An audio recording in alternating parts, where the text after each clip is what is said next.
Grande es este misterio de la piedad.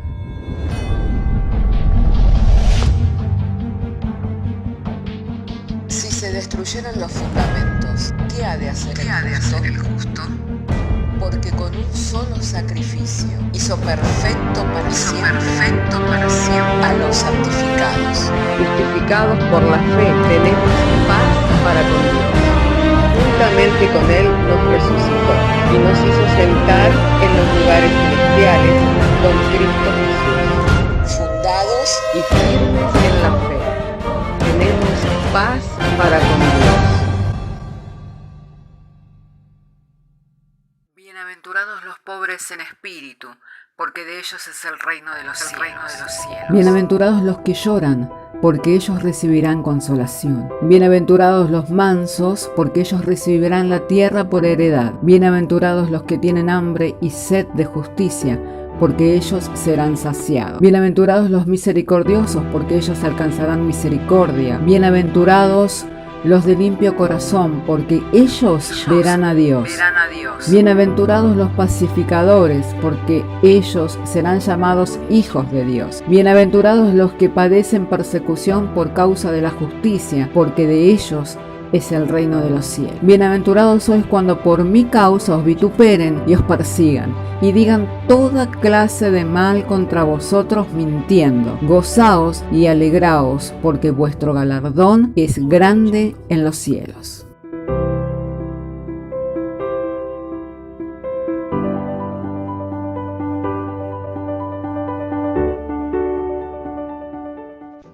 Invitarle para que pueda abrir su Biblia conmigo en el Evangelio de Marcos. En este día quiero referirme al propósito del cual cumplen los milagros en la iglesia. ¿Cuántas veces vemos ministerios enfocados en los milagros? ¿O cuántas veces las mismas personas que asisten a la iglesia van con la expectativa de recibir un milagro? Pero quiero hablar al respecto del propósito que cumplen los milagros. Y lo vamos a ir mirando por medio de las Escrituras para que podamos llegar a tener una comprensión de las mismas. Así entonces, si tiene su Biblia, abra conmigo su Biblia en el Evangelio de Marcos, capítulo 6, y vamos a leer desde el verso 1 hasta el verso 6 inclusive. Evangelio de Marcos, capítulo 6, desde el verso 1 al verso 6 inclusive. Salió Jesús de allí y vino a su tierra y le seguían sus discípulos. Y llegado el día de reposo comenzó a enseñar en la sinagoga y muchos oyéndole se admiraban y decían: ¿de dónde tiene estas cosas? ¿Y qué sabiduría es esta que le es dada? Y estos milagros que por su mano son hechos. ¿No es este carpintero, hijo de María, hermano de Jacobo, de José, de Judas y de Simón? ¿No están también aquí con nosotros sus hermanas? Y se escandalizaban de él. Mas Jesús les decía: no hay profeta sin honra, sino en su propia tierra, y entre sus parientes, y en su casa. Y no pudo hacer allí ningún milagro, salvo que sanó a unos pocos enfermos, poniendo sobre ellos las manos, y estaban asombrados de la incredulidad, estaba asombrado de la incredulidad de ellos, y recorría las aldeas de alrededor enseñando. Oremos al Señor. Padre, queremos agradecerte en esta mañana el que nos das poder, Señor, traer la lectura de las Sagradas Escrituras.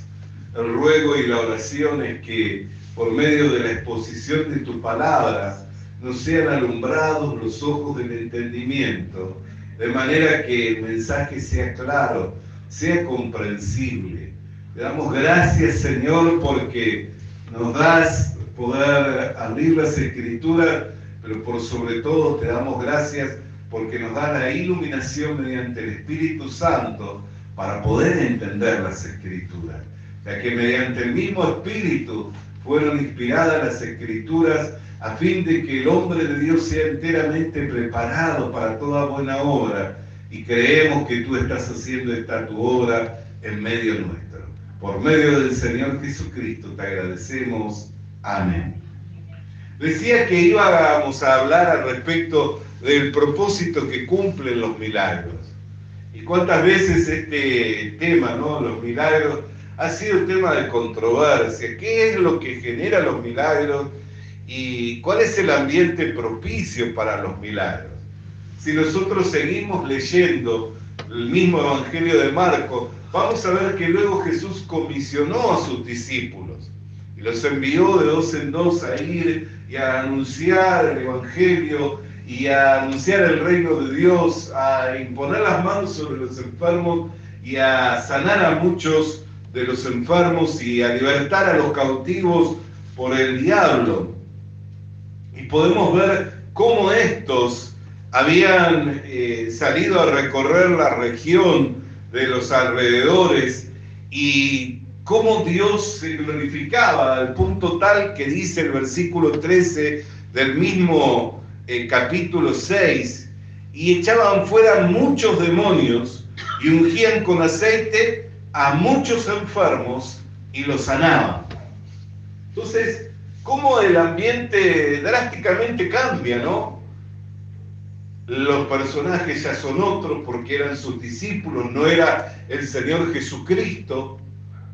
Sin embargo, los milagros comenzaban a manifestarse al punto en que los enfermos eran muchos los sanados, los que eran sanos.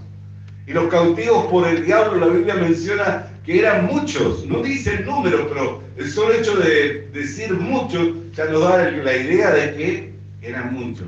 Sin embargo, cuando nosotros leímos el capítulo 6, estos primeros versículos, y dice, y no pudo hacer ningún milagro en aquella región. Entonces el pensamiento que nosotros tenemos que armarnos es que hay un ambiente que es propicio para los milagros, es que hay ciertas personas que están facultadas para los milagros, o es que los milagros tienen un propósito muy distinto de la comprensión que nosotros tenemos de ellos. ¿Y por qué razón los milagros? ¿Cuál es el fin que estos cumplen? Sí, podemos decir, bueno, la persona que está enferma, la misericordia de Dios se manifiesta para que sea sana. Sin embargo, el mismo Señor Jesús habló de que hubieron tiempos en donde muchos eran los que estaban enfermos de lepra, pero no todos sanaban. Y vieron muchas viudas que estaban pasando por hambre, pero no todas recibieron el milagro de la multiplicación del aceite, como sucedió en los días de Elías. Entonces podemos mirar que no es que hay un ambiente propicio o que hay una persona en particular que está facultada para hacer los milagros, sino que los milagros cumplen un propósito de parte de Dios. Para que podamos entenderlo, vamos a ver el testimonio de nuestro Señor, ¿no?, que es el testimonio que para nosotros es el testimonio valedero, porque uno puede traer su opinión, puede traer su razonamiento. Hay personas que dicen, bueno, los milagros ocurren si la persona por la cual se está orando tiene fe. Si no tiene fe, no ocurre el milagro. Sin embargo, no es así. Jesús llegó a un hombre que yacía en el estanque de Bethesda hacía ya 38 años y no tenía ninguna esperanza de ser sano, porque él solo estaba mirando el estanque de Bethesda y a ver cuándo las aguas se removían. Y Jesús le dijo, ¿quieres ser sano? Y este le respondió desde su pensamiento, desde sus argumentos, no tengo manera, porque entre tanto que voy, va otro y me gana, y entra primero que yo.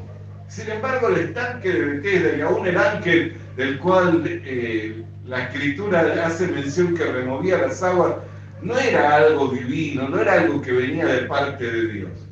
Nunca va a venir un ángel a hacer un milagro que no lo señale a Dios, que no lo señale a Cristo, que no lo señale al Evangelio, que ponga su esperanza en otras cosas, que no sea Dios, que no sea el Evangelio, en cosas materiales.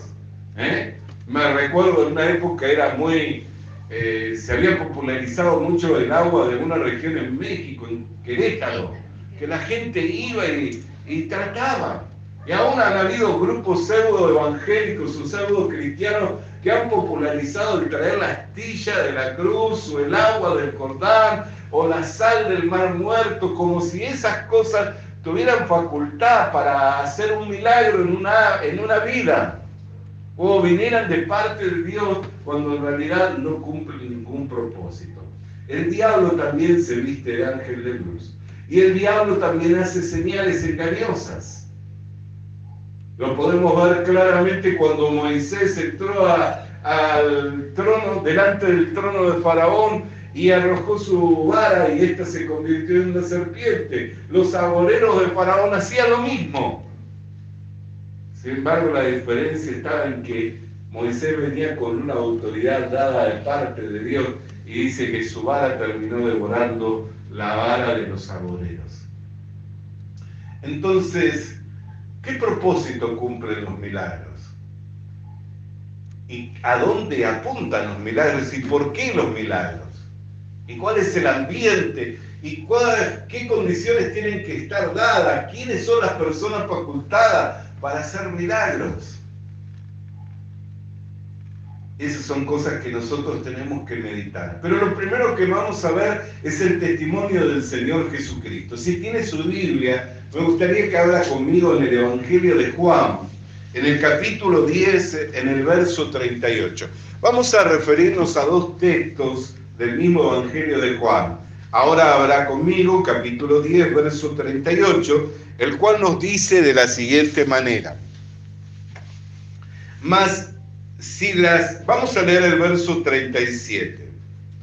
Si no hago las obras de mi Padre, no me creáis. Mas si las hago, aunque no me creáis a mí, creed a las obras, para que conozcáis y creáis que el Padre está en mí y yo en el Padre. Entonces, si no hago las obras de mi Padre, no me creáis. Pero si hago las obras de mi Padre, no me creáis a mí. Creed a las obras, a estos hechos prodigiosos, sobrenaturales, a lo que nosotros denominamos milagros. ¿Para qué?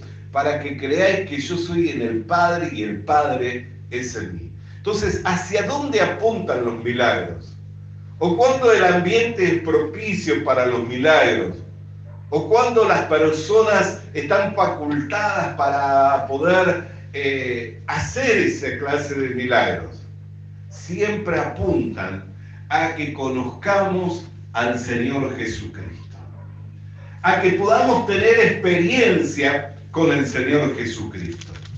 Capítulo 14 del mismo Evangelio de Juan, leamos ahora, por favor, verso 10. ¿No creéis que yo soy en el Padre y el Padre es en mí?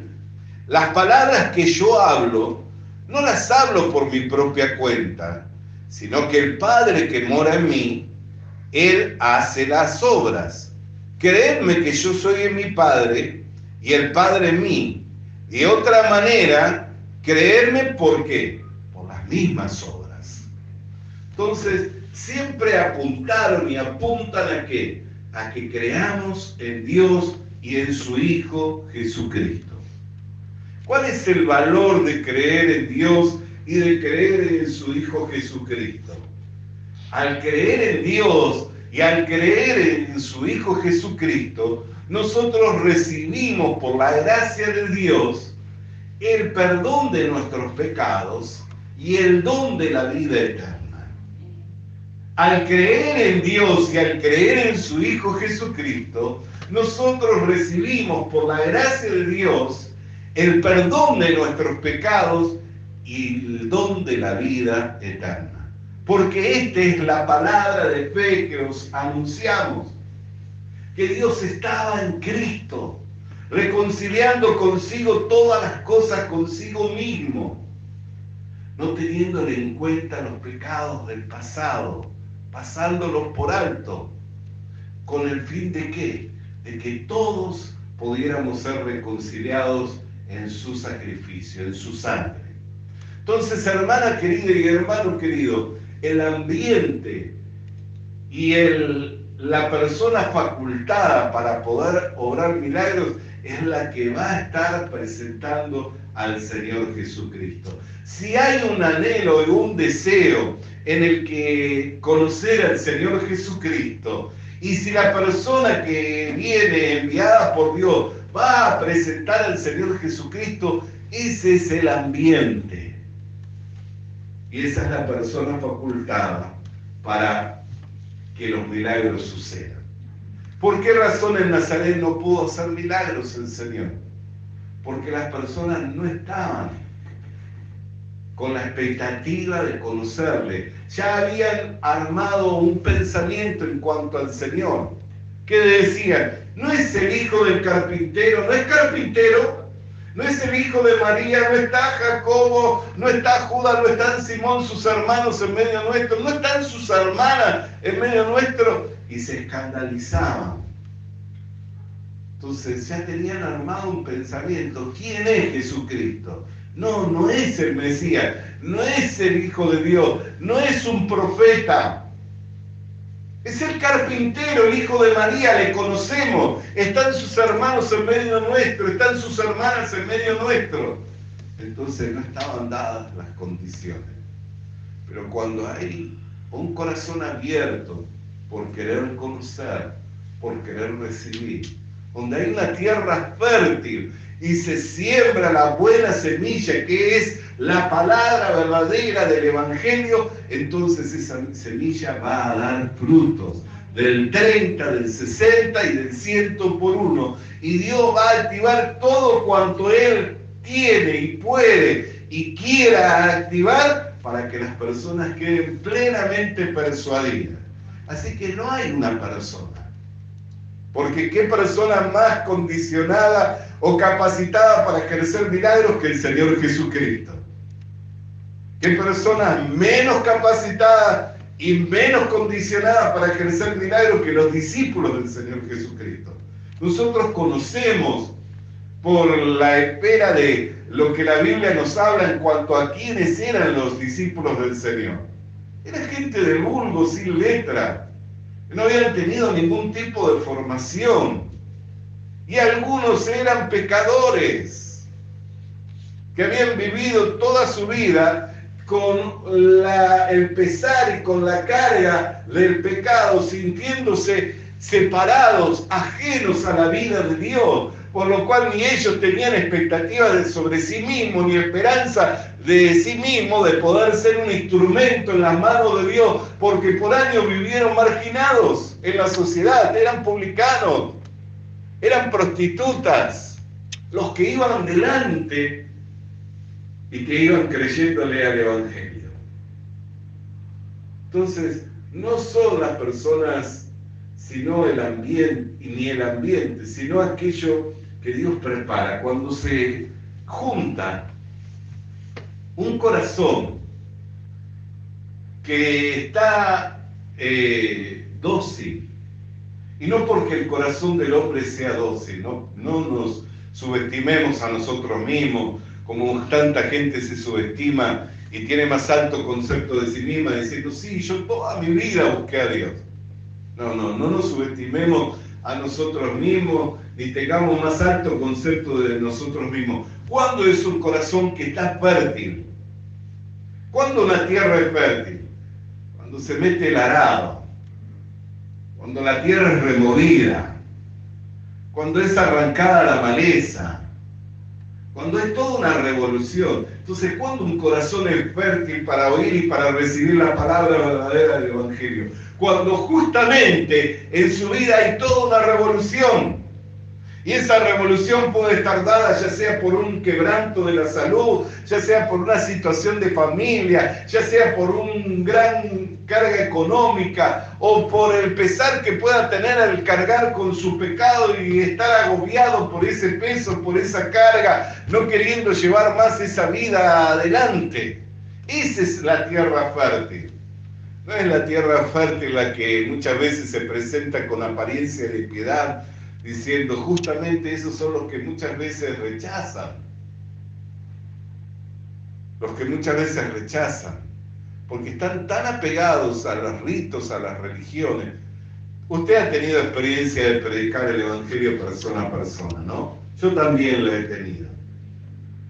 ¿Cuál es el argumento que muchas veces nos dan? Yo soy católico o apostólico y romano. Siempre voy a la iglesia, siempre voy a misa. Bueno, pero no es esto de lo cual yo vengo a hablarle, no vengo a hablarle de una religión, vengo a hablarle de si oyó la palabra verdadera del Evangelio, sabe lo que es el Evangelio. El Evangelio es buena noticia, que Dios estaba en Cristo reconciliando al mundo, que vino a través de la Virgen María, la cual ustedes tanto veneran, y vino con un propósito, salvar a los pecadores. Y vivió haciendo bienes, sanando enfermos, libertando a los cautivos, pero cuando muere, muere como un malhechor. ¿Usted cree que Jesucristo cargó con sus pecados? Este es el Evangelio. El Evangelio no es una religión. El Evangelio no es un conjunto de ritos y de ceremonias. No quiere decir que no tenemos nuestros sacramentos o no tenemos nuestras ceremonias. Las tenemos, pero no hacen al Evangelio. Si no las tuviéramos, igual el Evangelio es poder de Dios para salvación, ¿no es cierto? Por ejemplo, uno de nuestros sacramentos es el bautismo.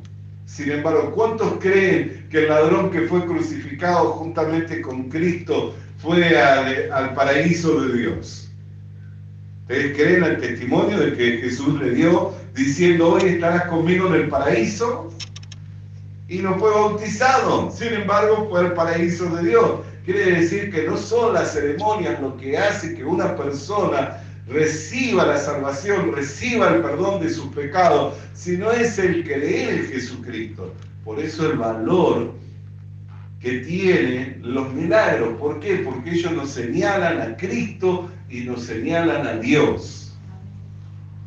Nos señalan a Cristo y nos señalan a Dios. ¿Y cuáles son las personas más competentes? Vamos a leer el texto del cual varias veces ya citamos en este día, que es el texto que está en 2 de Corintios, capítulo 5,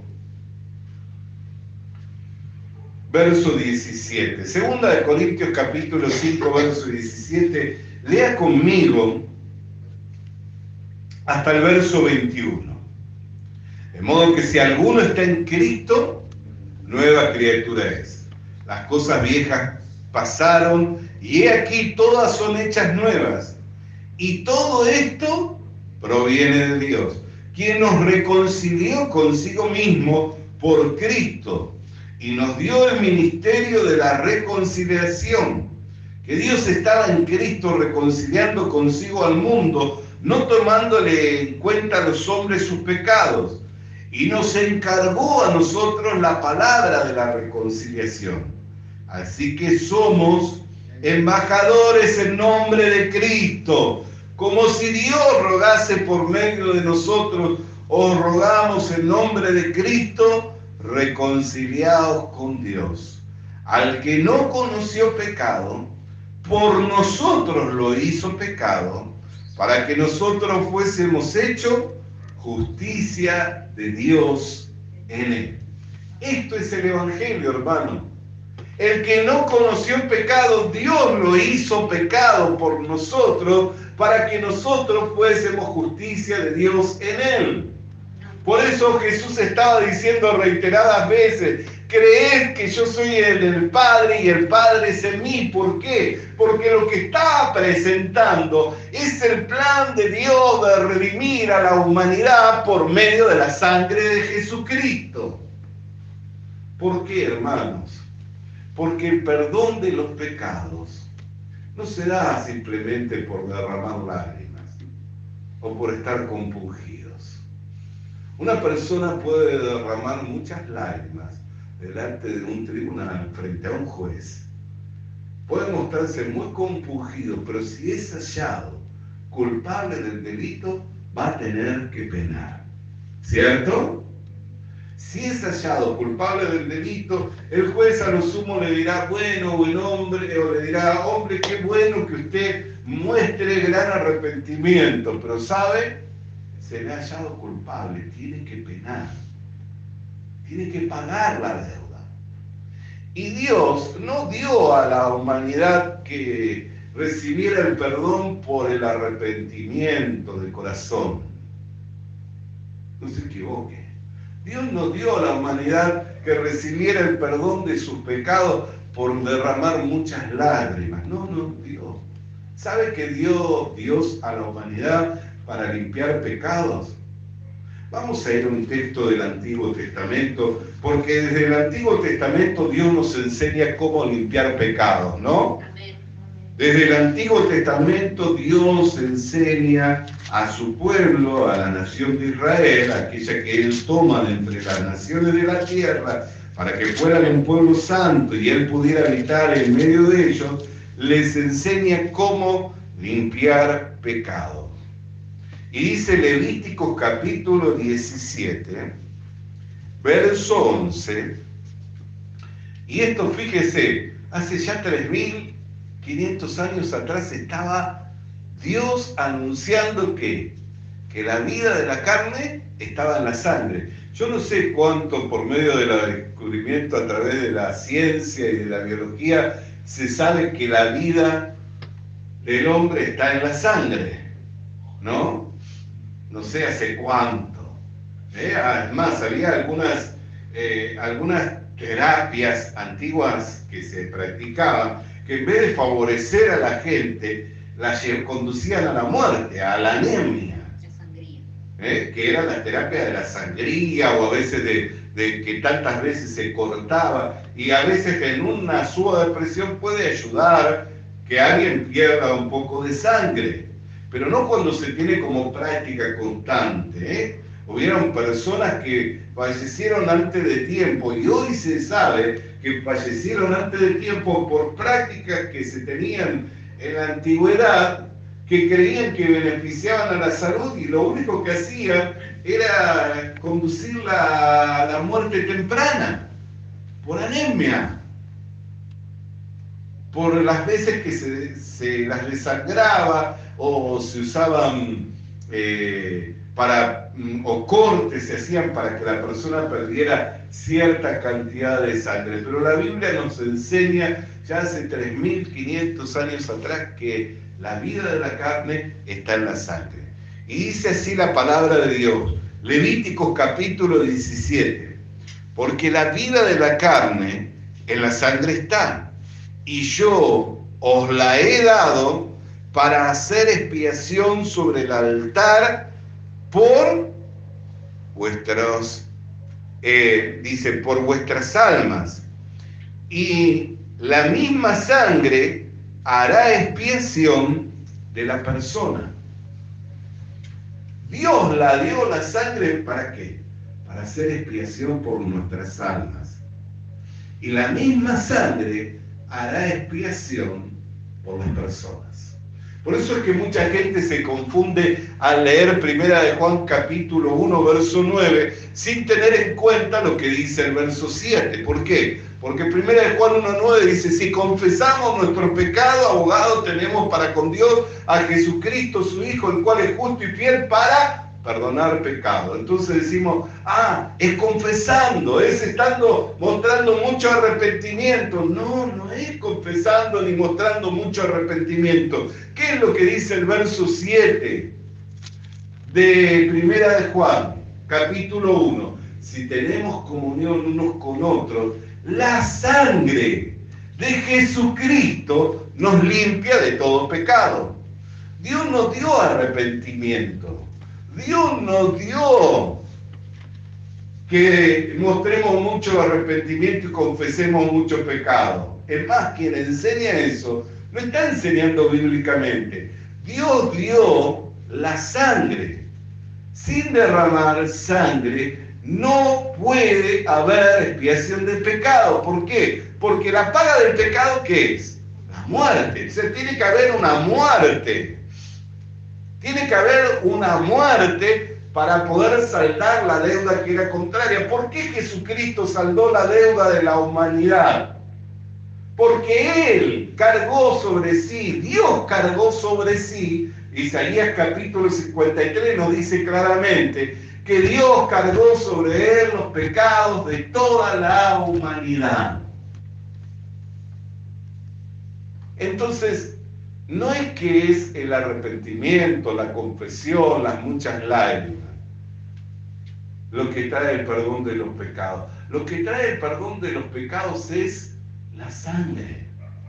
Lo que limpia los pecados es la sangre. Por eso es que nosotros podemos vernos limpios de todos nuestros pecados. Pecado del pasado, pecado del presente y pecado del futuro. ¿Bastó el sacrificio de Jesucristo para borrar los pecados de la humanidad? ¿Bastó el sacrificio de Jesucristo para limpiar todos los pecados del mundo? ¿No dice que es suficiente? ¿Que Dios estaba en Cristo reconciliando consigo mismo al mundo? ¿No estaba en el momento en que yo me quebranté al arrepentirme por mis muchos pecados? ¿No estaba en el momento en que yo derramaba lágrimas en muestra de arrepentimiento por todas mis maldades? Estaba en Cristo reconciliando al mundo. Por eso Jesús decía, si no creéis en mí, que el Padre es en mí, que yo soy en el Padre, creed a las obras. Porque a ellos les estaba señalado que tenían que prepararse para recibir al Mesías.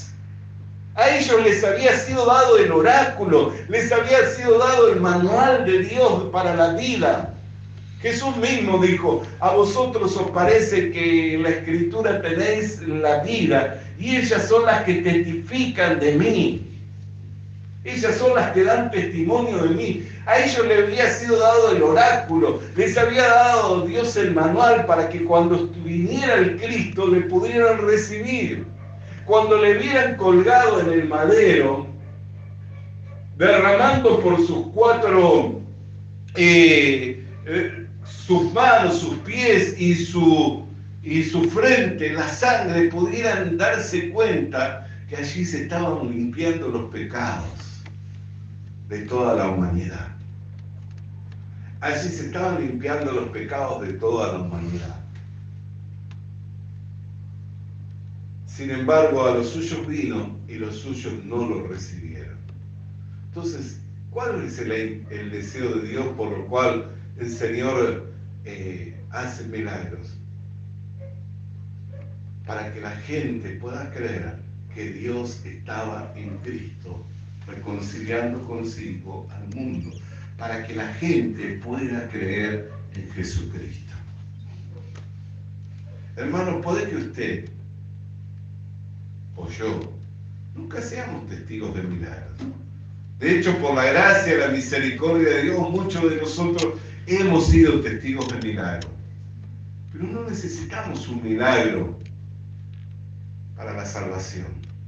Si nosotros creemos a la palabra verdadera del Evangelio, ya ese es un milagro. Ya eso es un milagro.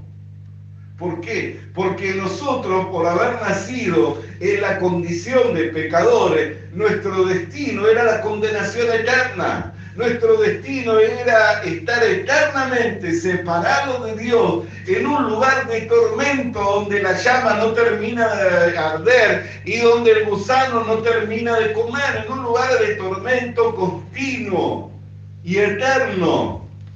Y el milagro que nosotros recibimos es que estando destinados para ir a ese lugar de tormento eterno, Dios nos rescata con su mano de poder y nos traslada al reino de su Hijo amado Jesucristo, para que hoy, como si Él estuviera en nosotros rogando por medio nuestro a los hombres que se reconcilien con Dios, pero no por mostrar arrepentimiento, no por mostrar lágrimas, sino por mostrar fe, por mostrar que creen a la palabra verdadera del Evangelio, que presenta que Dios estaba en Cristo reconciliando consigo al mundo todo. Y como lo hemos leído, y quisiera que lo leyera una vez más conmigo, allí en 2 de Corintios, en el capítulo 5, lo hemos leído y me gustaría por favor que lo lea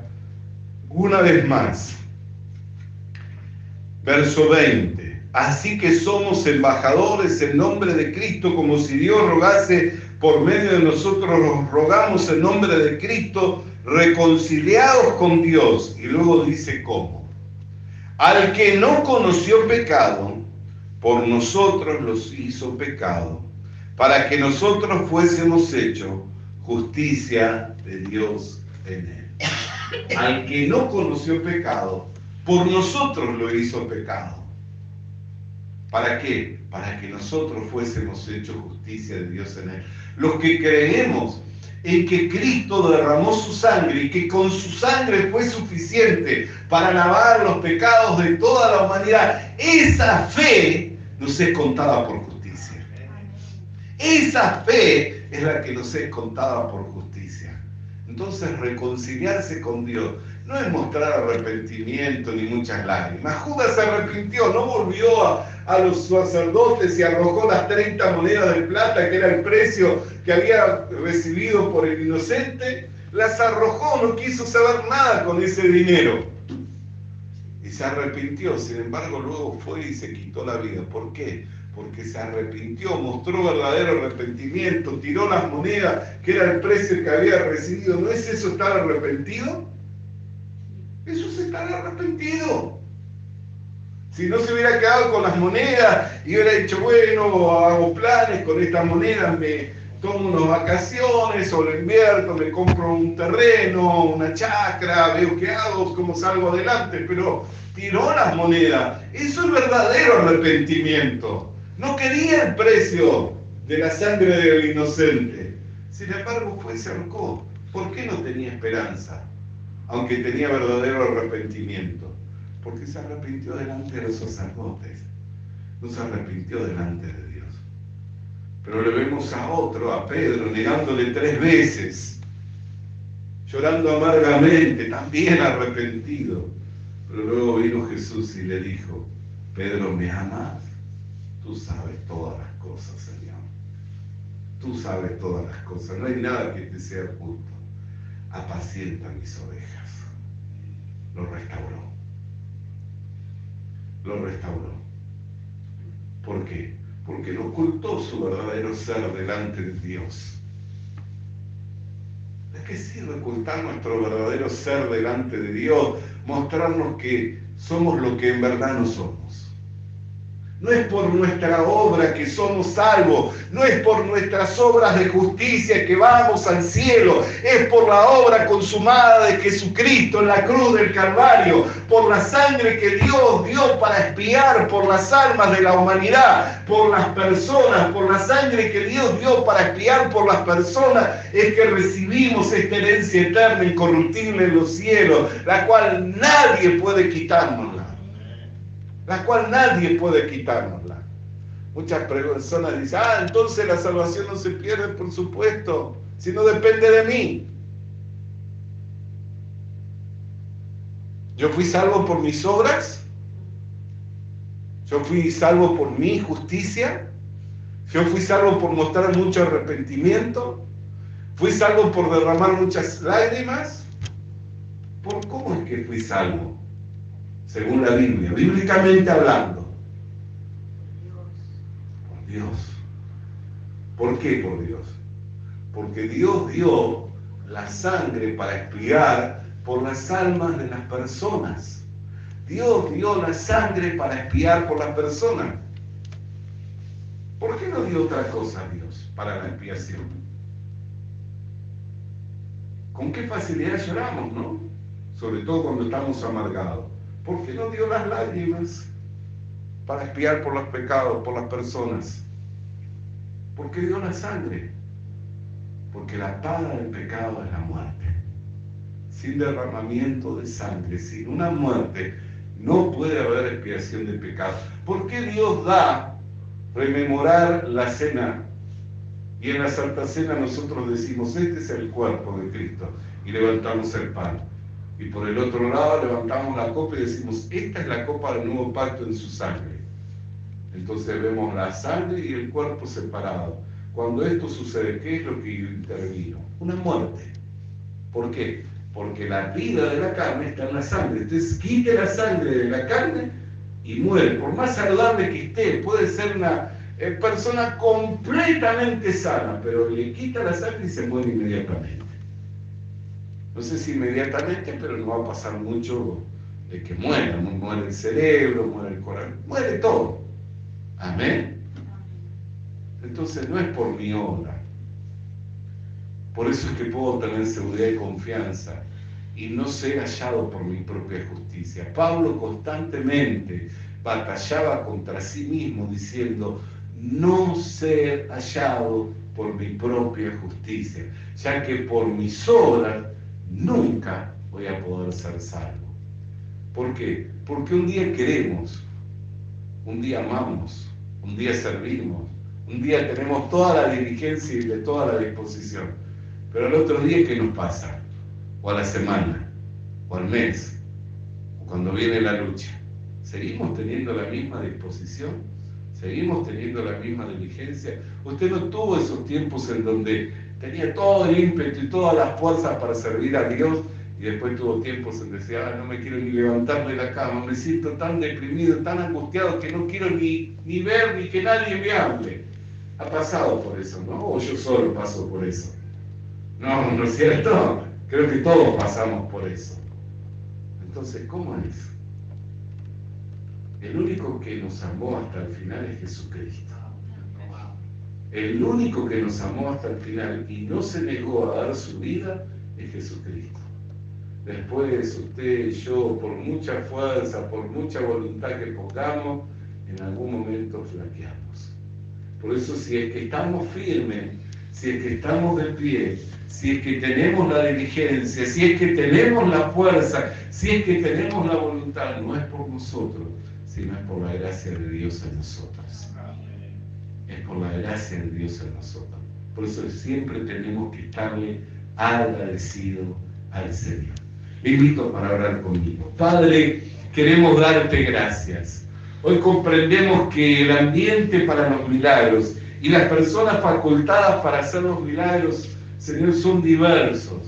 Pero por sobre todo comprendemos enteramente, Señor, que los milagros cumplen un solo propósito, y es señalar a Cristo y a Dios en Jesucristo, reconciliando por medio de su sacrificio a la humanidad toda, por lo que te damos gracias, porque no nos negaste la vida del unigénito Hijo, sino que lo entregaste por todos nosotros, para que hoy por la fe en ese sacrificio recibiéramos el perdón de nuestros pecados y el don de una vida eterna.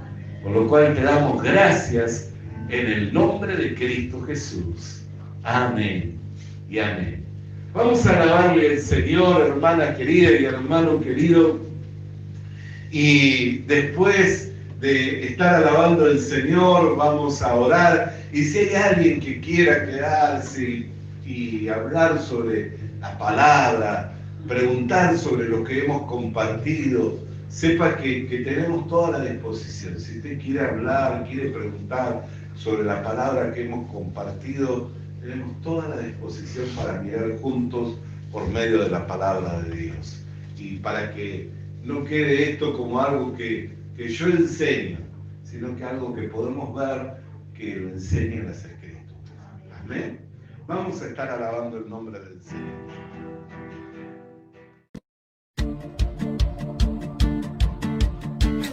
Visita nuestras redes sociales. Suscríbete activando la campanita. Comparte con nosotros el mensaje de la palabra de Dios.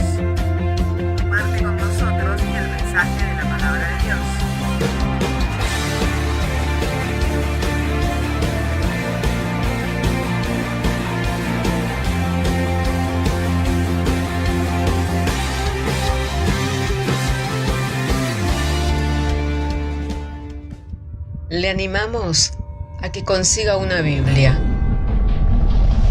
porque en ella encuentra la mente de Dios, el estado del hombre, el camino de salvación, la muerte de los pecadores y la felicidad de los creyentes.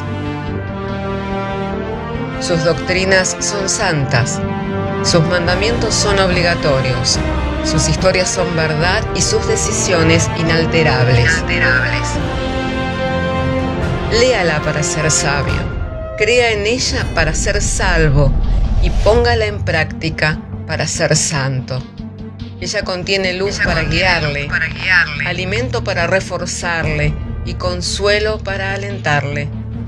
La Biblia es el mapa del viajero, el bastón del peregrino, la brújula del piloto, la espada del soldado y la carta del cristiano. Le animamos a que consiga una Biblia,